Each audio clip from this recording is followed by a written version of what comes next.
আল্লাহর হাবিব সরকারে দু আলম রহমতুল লিল আলামিন ডুবন্ত সূর্য ডুবি গেছে। আলী রাদিয়াল্লাহু তাআলা আনহুর ঘটনাক্রমে আসরের নামাজ ফৌত হয়ে গেছে।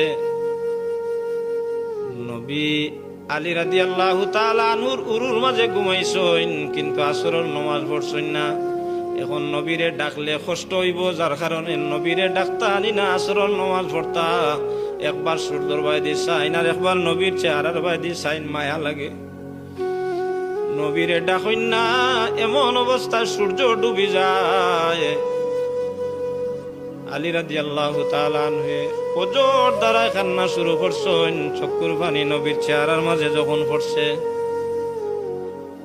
নবীর ঘুম ভাঙছে। আলীরে খান্দ কেনে বলে, ইয়া রাসূলুল্লাহ, ইয়া হাবিবাল্লাহ, নবী গো, আপনার চেহারার বাইদি চাইছি, মায়া লাগছে। যদি আপনারে ডাকি তাহলে আপনার কষ্ট হইতে পারে। মত অবস্থায় সূর্য ডুবি গেছে, আপনারে আমি ডাকছি না গো রাসূল।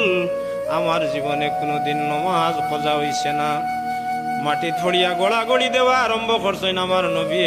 হাত তুলিয়া কইন, আল্লাহ, আজকে যদি আলীর নমাজের ব্যবস্থা না করিয়া দেন, তাহলে এক গুরু বন্ড জমিন আইবা, এরা কইব নবীর মহব্বত থাকলে নমাজ লাগে না।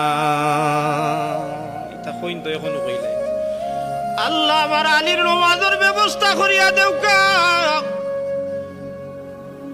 আল্লাহ পরবর্তীকারে আলমে জিবরিল রে পাঠাইয়া কইন, জিবরিল, আমার নবীরে কো সূর্যরে তাইন হুকুম করতা, সূর্য উঠিয়া আইব, জুড়ে সুবহানাল্লাহ কওকা। ইনো মাতলে আর অবশ্য সময় যাইব। আমার নবী কইন, ভাই জিবরিল, আমি হুকুম করতাম কেন, আল্লাহ তুলিয়া দিলাইলেও তো পারেন। জিবরিল কইন, ইয়া রাসূলুল্লাহ, ইয়া হাবিবাল্লাহ, নবী গো, সূর্যরে আল্লাহ যখন দীপ্তিমান করিয়া, পাওয়ারফুল করিয়া যেদিন সূর্যরে আল্লাহ সৃষ্টি করলা গো রাসূল, এই দিন সূর্য আল্লাহর কাছে একটা দরখাস্ত করছিল, আল্লাহ, আমি সূর্যরে এত পাওয়ারফুল করিয়া, দীপ্তিমান করিয়া তুমি কেনে বানাইলাই? আল্লাহ পরবর্তীকারে আলমে সেই দিন জবাব দিছিলা, সূর্যরে খালি তোমারে নাই, আমি যা কিছু সৃষ্টি করছি একজনের খাতিরে করছি। এই নইলা মুহাম্মদুর রাসূলুল্লাহ সাল্লাল্লাহু আলাইহি ওয়াসাল্লাম।